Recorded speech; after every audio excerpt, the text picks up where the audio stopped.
Assalamualaikum warahmatullahi wabarakatuh dan selamat sejahtera. Nama saya Nur Amirah Sajidah binti Khairul Anwar, berumur 11 tahun dan saya bersekolah di Sekolah Kebangsaan Siputih, Perak.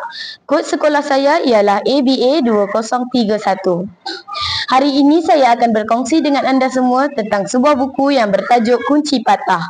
Buku ini ditulis oleh Zarinah Ismail.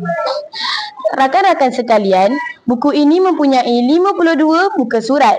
Buku ini diterbitkan oleh Pena Pro Sendirian Berhad pada tahun 2008.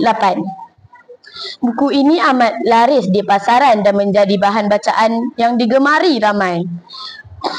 Buku ini merupakan sebuah siri yang mengandungi cerita-cerita berunsur penyiasatan. Pelbagai cerita menarik yang berkaitan dengan dunia penyiasatan ditonjolkan dalam siri ini. Bahan-bahan bacaan yang berunsur dengan penyiasatan bukan sahaja dapat mengasah pemikiran pembaca menjadi lebih kreatif dan inovatif, malah dapat menambah pengetahuan para pembaca tentang berbagai peranan dan tugas seorang detektif.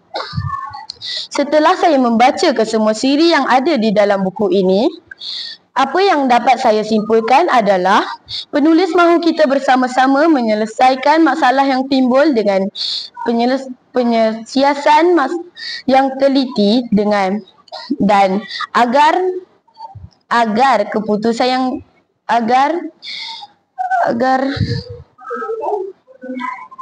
kebenaran tersebut dapat dibuktikan. Nilai-nilai murni yang dapat diambil daripada siri-siri di dalam buku ini adalah: pertama, kita perlu sentiasa berhati-hati dalam setiap perkara. Kedua, jika terdapat masalah yang timbul, kita perlulah mendengar penjelasan daripada kedua-dua pihak agar keputusan yang dibuat adil dan saksama. Ketiga, kita perlulah bersikap sabar dalam apa juga masalah yang berlaku kerana setiap masalah yang timbul ada jalan penyelesaiannya.